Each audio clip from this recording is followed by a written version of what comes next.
you started the 2023 season scorching hot, going 9 for 15 in your first series in Florence, warranting the first Frontier League Player of the Week nod of the season.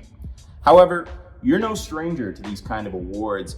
As a team, your freshman year at Texas Tech, you were part of the NCAA Team of the Week to start the 2018 season. And then, of course, you yourself became the Freshman All-American nod. What do these mid-season honors mean to athletes like you? It means a lot. It's pretty cool to get, especially early in the year, because if you start out good, that's always good for your confidence. And I think that's the biggest thing, really. It's just being confident. And when you win these awards, you're like, maybe I am good. I put in the work and the time, and so it feels good to win those awards. What did this recent award mean in terms of just how you started things off? It was great.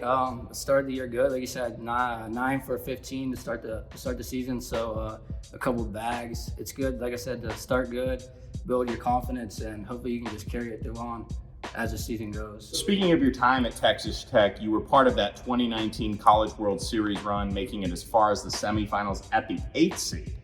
So what was that experience like? What do you remember? I'll say going to the World Series is the best experience in baseball, I think, besides probably playing in the World Series in the big leagues that you can have. It's like you're a celebrity for the 2 weeks you're there. You're pretty much famous the whole time you're there. The baseball is incredible. You play in front of 20,000+ fans. So it was something that I tell everyone, if you get a chance just to go watch the World Series, is something you can even go watch and enjoy it as much as probably just playing, So it was really cool to honestly to go there and play and to go both years that I was in college. So that was pretty cool. You're a Georgia boy, hailing from Warner Robins, where a handful of football stars like Commanders QB Jake Fromm and Broncos wide receiver Marquez Callaway also got their start. What is the football culture like down there, and how does it compare to the baseball culture? I would say where I'm from, Middle Georgia, football takes over every sport. That's just how it is. That's just how it always is going to be. I think baseball is big where I'm from, but I think football is huge. It brings in all the revenue for the high schools, and we have some pretty good teams in town that always make a good run at it. What do you miss most about your hometown? I would say my family, and then of course my kid. Being away from family and then having a kid and being away is tough, but it is part of it. And what I tell everyone is, my goal is to, go as far as I can in baseball and make as much money as I can and try to support my kid and have a better life that, that I've had. So I think that's my biggest thing while I'm going, is just tell myself just to stick to what I'm doing. I'm out here for a reason. You are a family man, like you just mentioned. You have a 7-year-old son named Lucas. Yep. Tell me about him and what he's meant to you in your career this far. He's been a lot. He's awesome. He always puts a smile on my face. Now that he has an iPad, he'll text me or FaceTime me every day. And sometimes I'm like, dang, man, I wish he would just stop calling me or texting me, because he blows me up. But you know what? He's just, trying to get a hold of me, and he misses me while I'm gone. And I think that's good that, we get to communicate while I'm gone. So he is a big reason, that I keep striving to get as far as I can in my career and, play as long as I can and try to make as much money to support him and give him the life that I feel like he deserves. So Lucas. Yeah. Can you tell me where that name comes from? So when I was in high school, my favorite show was One Tree Hill, and my favorite character on the show was Lucas. So we just went with that name. Back to baseball real quick. You typically wear an arm guard when batting that reads #BU. Can you tell me what that means, what that represents? Yeah, just keep it simple.